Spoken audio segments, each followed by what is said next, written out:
ഞാൻ എൻ്റെ മക്കളോട് പറഞ്ഞിട്ടുണ്ട്, ചികിത്സയ്ക്ക് ശേഷം ആരോഗ്യത്തോടെ എഴുന്നേറ്റ് നടക്കില്ല എന്നുണ്ടെങ്കിൽ ചികിത്സിക്കരുത്. വേദന സംഹാരികൾ മാത്രം നൽകുക. സാധ്യമെങ്കിൽ ഇഷ്ടമുള്ളത് തിന്നാനും കുടിക്കാനും തരിക. ഒരു നിയന്ത്രണവും പാടില്ല. സർക്കാർ ആശുപത്രിയിൽ കിട്ടുന്ന ചികിത്സ മാത്രം മതി. നാട്ടുകാരോട് പോയി പണി നോക്കാൻ പറയുക.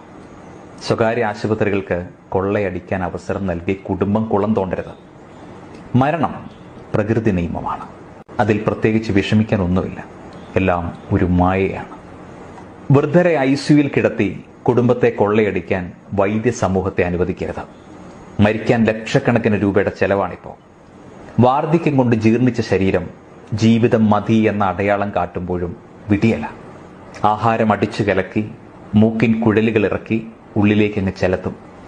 ശ്വാസം വിടാൻ വയ്യാതെ തൊണ്ടയിലൂടെ ധാരമിട്ട് അതിലൂടെ കുഴലിറക്കി ശ്വാസം നിലനിർത്തും. സർവവും സൂചികൾ, കുഴലുകൾ, മരുന്നുകൾ ഇങ്ങനെ കയറ്റിക്കൊണ്ടിരിക്കും. മൂക്കിൽ കുഴലിട്ട് പോഷകാഹാരങ്ങൾ കുത്തിവെച്ചാലും കുറച്ചു നാൾ കൂടി മാത്രമേ ജീവന്റെ തുടിപ്പ് നിലനിൽക്കുകയുള്ളൂ. കഠിന രോഗബാധിതനായി മരണത്തെ നേരിൽ കാണുന്നതുവരെ അവസാന നിമിഷം നീട്ടിവെക്കാനായിട്ട് ICUവും വലിയ വെന്റിലേറ്ററും പ്രവേശിപ്പിച്ച് കഷ്ടപ്പെടുത്തേണ്ടതുണ്ടോ?